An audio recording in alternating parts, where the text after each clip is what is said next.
이번에 맞았어. 150m 앞 뭔가 오늘 잘 될 것 같은. 전용 최선 단속 지역입니다. 아, 이거 어떻게 해결해야겠다. 주의하십시오.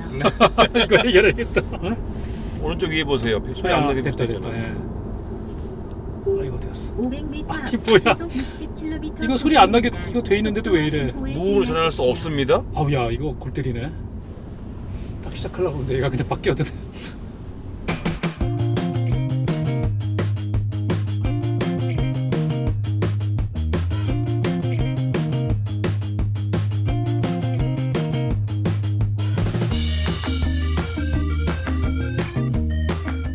가장 핫한 수입 신차 중에 하나죠. BMW 3시리즈입니다. 7세대인데요. 6세대부터 약간 그 말랑말랑해진 서스펜션 때문에 BMW 특성을 잃어버린 거 아니냐라는 일부 비판 속에 특히 마니아들의 비판들이 컸었죠. 드디어 이제 7년 만에 BMW가 신차를 내놨는데요. 3시리즈는 BMW를 대표하는 차죠. 가장 BMW에서 볼륨이 큰 차이자 궁극의 드라이빙 머신, 얼티메이트 드라이빙 머신을 잘 보여주는 차인데요. 먼저 7세대의 가장 큰 특징, 무려 길이가 76mm가 늘어나면서 휠베이스가 41mm 늘어났고요. 쉽게 말해서 뒷좌석 공간이 굉장히 커졌다는 얘기인데요. 시속 200km로 달릴 수 있는 패밀리 세단으로 변신했다는 증거이기도 합니다. 자, 먼저 뒷좌석에 타셨는데 뒷좌석 어떠세요? 좋은데요? 무릎 공간 넉넉하시고. 예, 뭐 주먹 하나 들어가고요. 요 전 세대는 좀 좁았다고 볼 수 있는데 제 집에 아내가 C 클래스를 타고 있거든요. 근데 전 세대 BMW에 비하면 C 클래스 뒷 공간이 좋았어요. 그래서 제가 C 클래스를 산 이유 중에 하나이기도 한데 지금 새로 나온 이 7세대 이 3 시리즈는 그 C 클래스보다 좀 더 넓은 것 같아요. 좀 더 안락해요. 그래서 이 스펙상으로는 훨씬 더 뒤가 거의 뭐 5 시리즈만큼은 아니지만 그래도 아쉬우나마 패밀리 세단으로 쓸 수 있는 애들 좀 어리다 그러면 충분히 되는 것 같아요. 확실히 넓어진 감은 있어요. 예. 저는 원래 제가 이 3 시리즈 BMW 중에서도 제일 운전하는 게 재미있어서 3 시리즈를 거의 1세대 때부터 쭉 타봤는데 뒷좌석 공간은 확실히 많이 넓어지고 그런 부분은 몇 안 되는 장점 중에 하나는 있잖아요. 벌써 몇 안 되는 장점 중에 몇 안 되는. 예상되시죠, 오늘? 뭔가 3 시리즈를 날카로운 눈으로 그런 분위기인데요. 일단 3 시리즈가 그 대내외적으로 얘기했던 거는 경쟁 모델인 C 클래스보다는 적어도 수치면에서는 하나 위다라는 걸 강조하고 있는데요. 그런 면에서 C 클래스보다 훨씬 이제 뒷좌석은 넓어졌다. 또 실제로 탑승해 보시고 평가해 주셨는데 네. BMW를 대표하는 상품이고 또 고성능 세단의 기본 뭐 이런 여러 가지 장점을 갖고 있는 차라. 근데 시승을 해보셨잖아요. 시승 이후에 소감을 간단히 한번 말씀해 주시죠. 심각한 분위기. 심각한 분위기. 5세대까지는 코드명이 2였죠. 영어의 2 코드. 그래서 그때까지는 이제 뭐 큰 변화 없이 그 독일 세단 특유의 그 컴팩트의 스파르탄 같은 카리스마 있는 단단한 잘 달리고 하지만 좀 작아도 뭐 오케이. 대중성을 갖추기 위해서 6세대로 가면서 F로 가면서 기존에 단단한 걸 좋아하는 사람들은 4 시리즈나 6 시리즈로 가라. 아니면 2 시리즈로 가라. 그렇게 됐던 거죠. 근데 그러다가 이제 그것이 많은 비판을 받고 또 스페이스를 키워야 되는 이유도 있으니까 이제 7세대에 오면서 다시 그 5세대 쪽의 느낌으로 가긴 갔는데 이미 너무 나와버려 갖고 완전히 가지는 못하고 6세대에 약간 부드럽고 뭐 안락하고 약간의 물렁한 서스펜션이 약간 더 조임성을 준 제 주행 느낌은 그랬어요. 그러나 기존의 그 BMW 매니아들이 좋아하는 그런 단단함, 달릴 때 쫙 붙어가는 그런 느낌은 사실은 못 느꼈어요. 오히려 눈 감고 운전하다 눈 감으면 안 되지. 그냥 무심히 보면 C 클래스 달릴 때와 느낌이 상당히 유사했어요. 그러니까 부드럽게 잘 가는데 매끄럽게 또 단단하게 약간은 떠가는 느낌? 그러면서 노면의 느낌 뭐 아스팔트도 거친 면 뭐 하든 그런 걸 전해주는 게 아니라 약간은 걸러주는 그런 느낌. 벤츠가 느낌이 그렇잖아요. 그래서 거기에 상당히 유사하다는 느낌을 받았어요. 볼륨을 얘가 먼저 알아서 말씀 못하게 하는데. 저는 아까 아침에 네. 저희가 이제 태릉에서 시작해가지고 북악 스카이웨이 쭉 한번 코너길, 산길 뭐 이런 데 돌아왔는데 처음에 딱 타는 순간에 앉아서 시트를 조정하고 시트부터 기존의 독일 차들의 시트 프랑스 차들하고 다르잖아. 다르죠. 이 두 가지가 있거든요. 대표적으로 얘기한다면 독일 자동차의 시트는 굉장히 딱딱하고 왜냐하면 독일 그 자동차 디자인 할 때 철학이 운전도 일이다. 그래서 너무 푹신푹신하면 안 된다. 일이 안 된다. 딱딱한 의자에 앉아서 집중해서 일하는 것처럼 해야 되는 그런 것 때문에 시트이 원래 딱딱한 좀 편이고 가죽도 이렇게 팽팽하게 당겨 놓죠. 네, 프랑스 차들 같은 경우에는 편안한 소파에 앉아 있는 것처럼 안락한 느낌을 위주로 해서 푹신푹신한 느낌을 주는 그런 타입으로 디자인을 하는 성격들이 있는데 이 차는 앉았을 때부터 어떤 딱딱한 그 고급 독일 시트, 가죽 시트에 앉는 느낌이 없었어요 일단. 그리고 스티어링 휠을 딱 잡는 순간 왜 이렇게 가볍지? 이거 분명히 이거 BMW인데 소나타가 아닌데. 우리나라 소비자들은 굉장히 가볍고 편안한 걸 굉장히 좋아하는 타입인데 BMW는 사실은 그렇지 않은데 맞죠. 이전 사실 그 6세대부터 이게 너무 부드러워지고 좀 딱딱함은 없어지지만 그게 소비자들이 원하는 거라고 BMW가 바이엘은 모터 원동기 공업사죠. 맞아요. 네, 이제 한국말로 해야죠.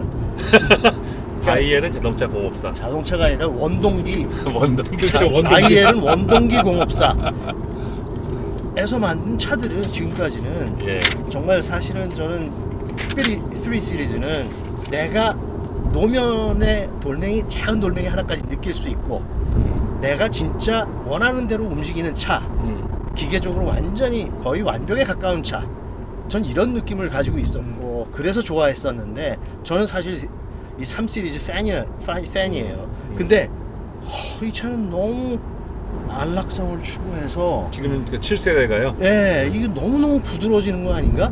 6세대도 사실은 조금 그건 좀 부드러웠지만 심했고. 난 이거 오히려 더 심해진 거 아닌가? 그래요? 라는 생각이 들어요. 그래서 아까 운전을 하면서 사실은 조금 아쉬웠어요. 네.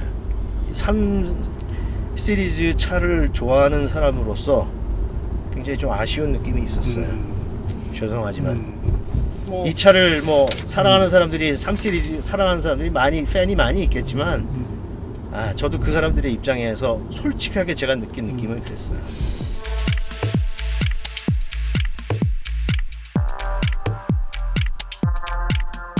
저도 이제 이 3 시리즈는 참 이 자동차 전문 기자가 되는데 큰 동기를 부여했던 차 중에 하나인데요. 7세대 제가 타본 결과는 파워트레인은 솔직히 변한 게 없지 않습니까? 저희가 타고 있는 게 지금 320D 럭셔리인데 레이저 헤드라이트를 포함한. 근데 파워트레인 190마력, 토크 40, 요게 변한 게 거의 기존 차에 비해서 변한 게 없거든요. 서스펜션을 얼마만큼 잘 만졌을까? 저는 이제 차 크기를 키우면서 그게 걱정돼서 타봤는데 뭐 이제 저희 뭐 와인 좋아하지만 잘 짜여진 구조 같은 느낌은 확실히 들었거든요. 타닌이 제대로 끝에서 쫙 쪼여드는 그런 느낌. 저는 그런 점에서 서스펜션 쪽은 되게 좋았는데 핸들링이나 예를 들면 파워트레인의 반응 속도는 역시 물리학 이게 차가 커지면서 약간은 좀 헐거워지지 않았을까 그런 느낌도 받았거든요.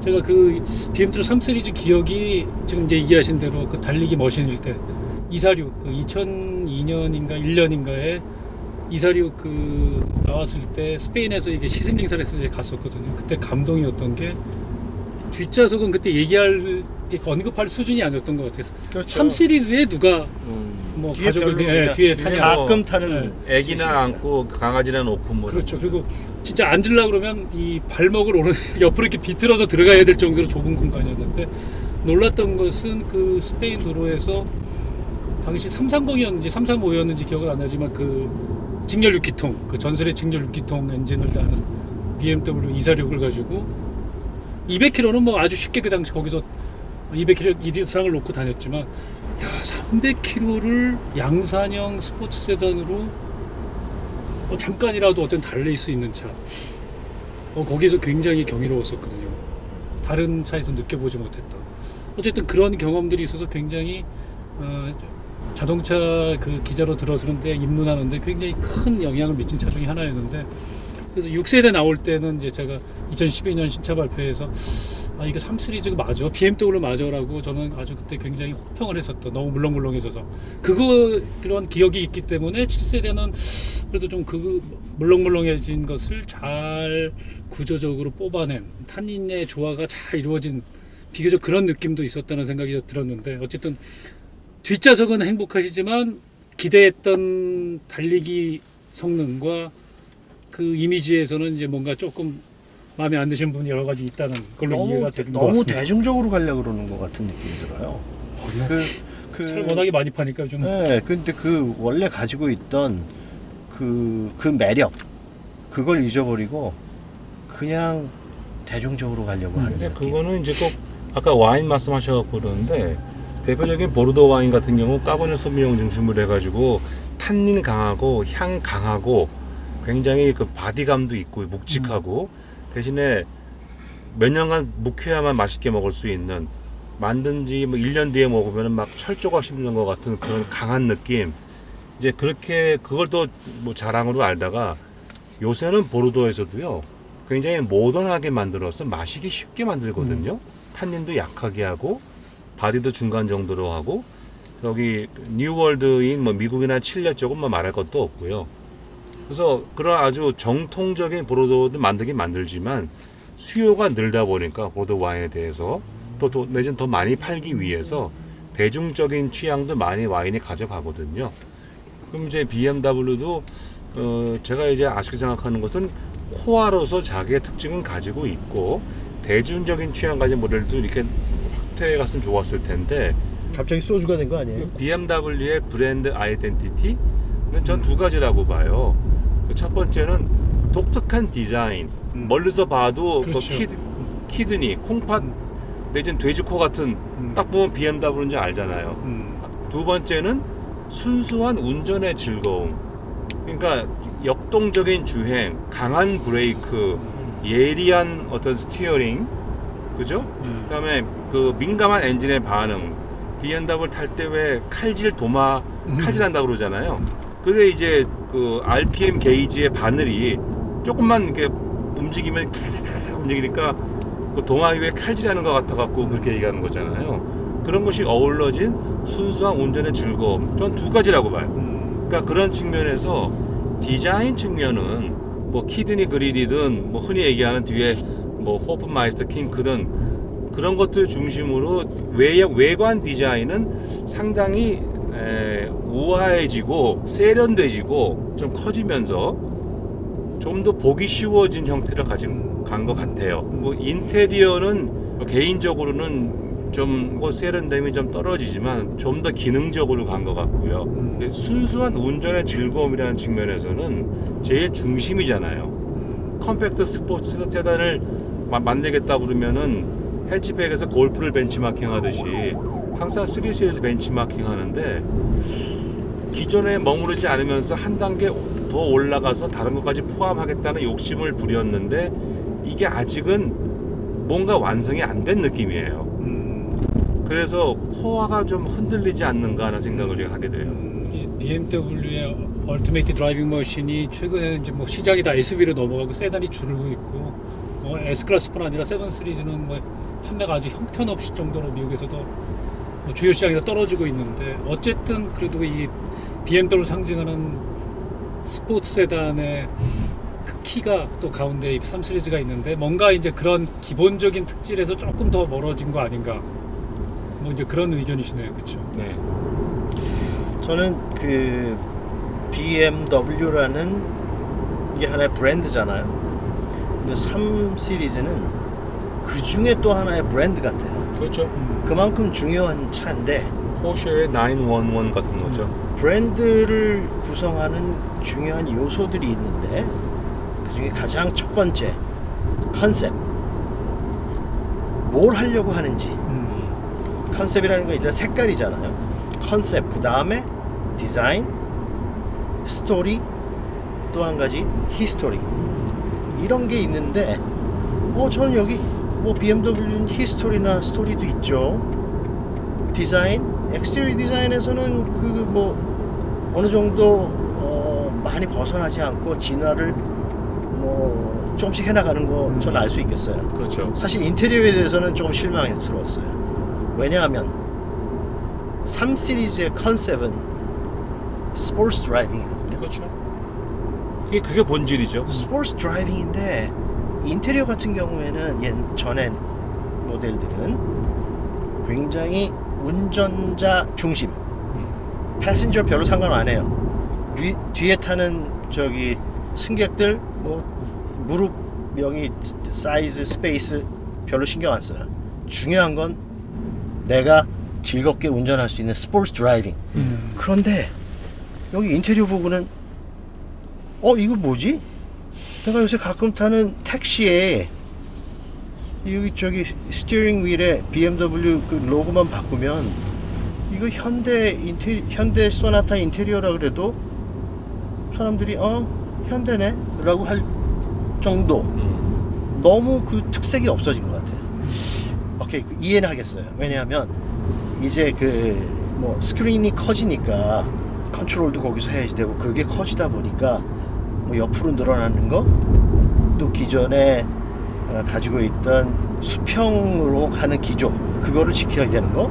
그렇지만 이게 난 물에 술 탄 듯, 술에 물 탄 듯 그런 성격이 좀 사라진 거. 뭔가 BMW만의 강렬한 어떤 특징이 사라진 것 네, 같은 거. 그래서 컨셉이 조금 흐려지는 것 같은 느낌? 인테리어에 있어서는.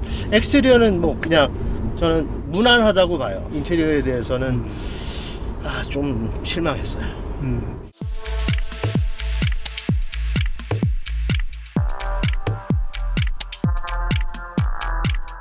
그리고 이제 저희가 기존에 리뷰했던 볼보 V60 크로스 컨트리나 또 랜드로버 디스커버리, 이게 다 그 버튼들을 그 센터 모니터나 이런 쪽에 다 모으고 있잖아요. 그래서 버튼 숫자를 줄이고 있는데 이번에 3 시리즈는 버튼을 늘렸어요. 그러니까 뭐 이제 직관력은 좋아졌는데 막 지금 로터리로 했었던 그 헤드라이트 관련된 그런 조절하는 스위치를 없애고 다 버튼으로 뽑아냈고, 지금 뭐 스포츠 컴포트 에코 프로 이거 다 끄집어냈는데 이것도 버튼 크기도 다 달라서 어떨 땐 누르기도 쉽지 않을 정도로 이렇게 버튼을 많이 만들어 놨는데, 이런 추세는 어떻게 보세요? 저는 사실이 이렇게 버튼이 많은 거는 조금 불편하긴 해요. 아까 말씀하신 대로. 네, 제가 30개까지 세다가 그 다음에 포기했는데 30개가 네, 그리고 넘더라고요. 버튼 사이즈들도 저 쉬프터 바로 옆에 있는 컴포트 모드, 무슨 저 스포츠 모드, 이 버튼들이 사실 굉장히 작긴 하더라고요. 아까 운전하면서 보니까 제가 만지기에도. 그런데 중요한 몇 가지 버튼은 저는 이렇게 버튼으로 아직 남아 있어야 된다는 걸 느꼈어요. 주말에 조금 멀리 이제 차를 타고 가는 일이 있었는데, 그 차가 그 마세라티 기블리였는데 대부분의 버튼을 다 없애고 그 스크린에다가 다 버튼을 집어넣는 거예요. 컨트롤. 아주 불편해요. 근데 내비게이션을 보고 가다가 예를 들면 열선 시트를 켜야 되는데 그럼 또 들어가야 되는. 내비게이션을 끄고 그러니까. 들어가가지고 해야지 돼. 아주 불편한 거예요. 위험한 것 같아요. 그래서 중요한 버튼은 아직도 바로 스크린 들어가서 한두 단계 거치지 않고도 바로 누를 수 있는 버튼들이 있어야 되는 거. 저는 그것도 그렇게 맞다고 생각해요. 그렇지만 버튼을 조금 더 명확하고 선명하게 중요한 것만, 이렇게 오디오 스위치 있죠. 오디오 스위치 거기에 버튼이 1, 2, 3, 4, 5, 6, 7, 8까지 까지. 있는데 그렇죠. 저거 뭐 라디오 스테이션을 8번까지 기억했다가 하라는 것 같은데 저건 오히려 뒤로 가는 것 같은 느낌. 저거는 이제 저 스페이스를 채우려다 보니까 숫자가 많아진 것 같고요. 아니 그러니까 뭐 버튼 버튼을 크게 하면 그렇죠. 사이즈를 네. 좀 늘려야지. 네, 크기를 늘리면 근데 제가 여섯 보기에는 개로도. 제가 또 동의를 물론 하지만은 중요한 펑션은 따로 버튼을 뽑아놓는 게 맞아요. 그게 운전할 때 안전하고요. 네. 쓰기도 편리하고. 근데 제가 좀 아쉬운 건 역시 운전하면서 누르려고 그러면은 나와 버튼이 커뮤니케이션을 하는 거잖아요. 네. 내가 했으면 얘가 알았다고 답을 해야 되니까 저는 우리 버튼을 누를 때 조그만 소리나 느낌이 어떤 약간 딸깍한다든지 그런 느낌을 주는 건 저는 굉장히 중요하다고 생각하거든요. 그럼 내가 커맨드가 먹었구나. 근데 이거는 누르면 아무 느낌이 없거든요. 그 순간적으로 커맨드가 먹었나? 그걸 햅틱 사운드라고 그러지 않나요? 햅틱? 하여튼 뭔가 그 햅틱이 있어야 돼요. 네. 근데 요건 그게 좀 없어서 살짝 손에 뭔가 터치했을 때 딸깍하는, 이게 살짝 그 예. 진동이라도 예, 있다든지. 있어야 되는 거예요. 불안하더라고요. 먹었나? 음. 한 번 더 보게 돼. 그게 위험한 거잖아요. 한 번 더 본다는 게. 전체적으로 하여튼 가장 큰 건 3 시리즈가 하여튼 76mm 이게 뭐 세대를 거듭하면서 차가 커지고 있지만 물론 뭐 최근 뭐 아우디는 좀 줄인 경우도 있지만 76mm가 커지고 굉장히 놀라운 일인데요. 어쨌든 그 포인트는 확실하게 이 스포츠 세단을 패밀리 세단으로도 충분히 쓰게 할. 사실상 이거 2000년 초 뭐 한 2세대 전에 5 시리즈랑 재원상으로 봤을 때 거의 차이가 없더라고요. 그래요. 충분히 그냥 그 정도 크기까지 이게 커졌는데 이제 그 6세대 때 그때 2012년에 이제 그 독일에서 온 엔지니어하고 제가 얘기를 할 기회가 있었는데 그때 야 이거 너무 차가 이게 좀 물렁물렁해져서 3 시리즈 아닌 것 같다 그런 식의 약간 비판적인 얘기를 했더니 이제 그 엔지니어가 발끈해서 물렁물렁해진 걸 소비자들이 원한다 이거예요. 딱딱한 그럼 승차감보다. 컨셉이 바뀌었다는 네, 얘기네. 그렇죠. 그 그렇죠. 대신 컨셉이 그러면서 이제 바뀌었다는 얘기. 주장하는 게 BMW 주장은 그런데 200km를 달려도 네 말대로 바디 강성은 좋아져서 물렁물렁해졌지만 핸들링이나 코너링이나 이런 건 변하지 않았다. 그 DNA는 그대로 있는데 일반 도로를 달릴 때 편안하게 120km, 뭐 100km를 달릴 때는 훨씬 편안해졌다. 그래서 진화했다라고 주장을 하더라고요. 뭐 나름대로 뭐 논리적으로는 제가 봤을 때 틀린 말은 아니었지만 왠지 3 시리즈에 기대했던 정말 이 자로된 듯한 핸들링 내가 30도를 돌린 만큼 30도가 차가 착착 돌아주고 악셀을 1cm 더 밟아주고 0.5mm까지 정말 발끝에서 느낌에 따라서 차가 반응을 해주는 그러한 3 시리즈에 대한 기대는 지금 소비자들이 많이 변하고 있다. 편안해지고 소비자보다 그런 소비자보다 차원을 쫓아가는 거 브랜드가 아닐까. 더 빨리 바뀐 거 아니에요? 뭐 그렇죠. BMW가 이제 이익을 내야 되는데 그렇죠. 근데 걱정스럽기도 하고 다행스러운 건 어쨌든 3 시리즈가 이제 나와서 글로벌 판매를 시작했던 이제 한국은 뭐 이제 최근에 판매 시작했던 1분기 성적을 보면 전체 판매가 3 시리즈 덕분에 1%가 늘었더라고요. 저는 좀 더 많이 늘 거라고 봤는데 이제 중국이 좋지 않아서 그런지 전 세계적으로 1%가 늘어서 대박은 아닌데 그렇다고 뭐 엄청 혹평을 받는 것도 아닌 것 같더라고요. 추세는 보면요. 이 차 아까 운전해 보니까 이런 길 들어갔다가 뒤로 그대로 기억해서 나와요. 그거 그러니까 신기하더라고요. 그거 한번 해봐야지. 그거 신기하더라고. 근데 아무도 근데 없어서. 브레이크를 잠깐 발을 대면서 해야지 너무 빨리 뒤로 가더라고. 저희 주장을 주차장- 가고 주차장에서 겁나셔갖고. 주차장에서 겁나서 뒤로 해보자, 막 지금. 빨리 가서 지금